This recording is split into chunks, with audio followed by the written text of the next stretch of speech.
Everything about present perfect simple and present perfect continuous in Urdu. Let's talk about present perfect simple. सबसे पहले हम इसको देखेंगे the uses of present perfect simple. हम सबसे पहले देखेंगे कि प्रेजेंट परफेक्ट सिंपल इस्तेमाल कहाँ कहाँ होता है। We use present perfect simple when there is a connection with now, the action in the past has a result now. जब भी कोई ऐसा एक्शन हो जिसका पास्ट से कोई जो है वो ताल्लुक़ हो और उसका रिजल्ट हमारे पास अभी प्रेजेंट में हो, तब इस्तेमाल होता है। Number 2, when we talk about a period of time that has not finished at the time of speaking.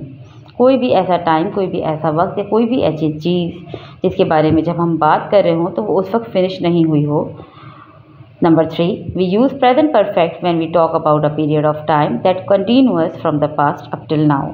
कोई ऐसी चीज़ जो कि पास्ट में हुई हो लेकिन वो अब भी हो रही हो, तब इस्तेमाल होगा। Number 4, when we don't say exactly when something happened. कोई ऐसी चीज़ जब हम जिसके बारे में ये कहें कि हम मतलब पर्टिकुलरली नहीं कहें कि वो कब हुई, तब इस्तेमाल होगा। Now let's talk about present perfect continuous. ये कब कब और कहाँ कहाँ इस्तेमाल होता है। The uses of present perfect continuous. Number 1, when we talk about an activity that has recently stop or just stop. कोई ऐसी एक्टिविटी जो कि बस स्टॉप हो गई हो, अभी अभी स्टॉप हुई हो। Number 2, when we talk about something that started some time ago and is still happening. कोई ऐसी चीज़ जो कि पास्ट में हुई हो और अब तक शुरू पास्ट में हुई हो लेकिन अब तक हो रही है। जैसे it has been raining since morning. सुबह से मॉर्निंग हो रही है, बारिश हो रही है, तो सुबह शुरू हुई थी लेकिन अब तक हो रही है। Number 3, when we talk about actions repeated over a period of time. कोई ऐसे एक्शंस जो कि बार बार रिपीट हों। यहाँ एक्शन की स्पेलिंग गलत है, sorry. Now let's compare both tenses. अब हम दोनों का कंपैरिजन देख लेते हैं। प्रेजेंट परफेक्ट सिंपल कब इस्तेमाल होता है। The activity has finished, we are interested in the result. जब कोई एक्टिविटी फिनिश हो गई हो और हमें रिजल्ट चाहिए हो। Like Mike has repaired his bike. अब उसने अपनी बाइक रिपेयर कर लिया, हमारे पास एक रिजल्ट आ गया है। एंड प्रेजेंट परफेक्ट कंटिन्यूअस कब इस्तेमाल होगा। It does not matter if the activity has finished or not, और what matters is the activity. और क्या चीज़ मैटर करेगी, सिर्फ एक्टिविटी मैटर करेगी, रिजल्ट नहीं मैटर करेगा। जैसे Mike has been repairing his bike for months. अब वो काफ़ी टाइम से अपनी बाइक जो है वो रिपेयर कर रहा है, हमारे पास रिजल्ट नहीं आया, अभी बाइक रिपेयर नहीं। But what matters here is कि बाइक रिपेयर हो रही है। टाइम एक्सप्रेशंस देख लेते हैं। इसके टाइम एक्सप्रेशंस क्या हैं।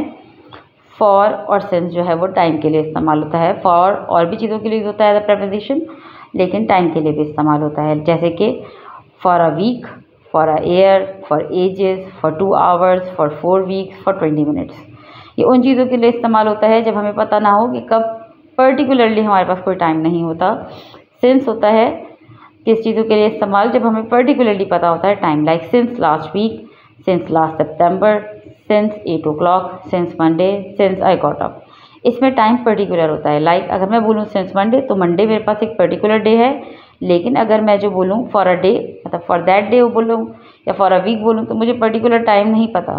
लाइक अगर मैं बोल रही हूँ सिंस लास्ट सितंबर, लेकिन मैं बोलूँगी फॉर मंथ्स, क्योंकि मुझे नहीं पता कौन सा मंथ है। Now it's quiz time, let's see how much you know about it. I have dash an email from my aunt in England. मुझे एक ईमेल मौसूल हुई है अपनी आंट से इंग्लैंड में। यहाँ क्या आएगा। Just receive, just been receiving, just received. My eyes are hurting because I have dash this book for 3 hours। मैं 3 hours से ये बुक पढ़ रही हूँ, that's why my eyes are hurting. तो been reading or read, been reading. I have 200 pages of, I have read or been reading. I have read 200 pages so far, क्योंकि पढ़ा जा चुका है, अब आगे नहीं पढ़ी जा रही। Megan has dash the national championship 3 times so far, won, been winning. It's up to you, you will tell me. Thank you so much for watching.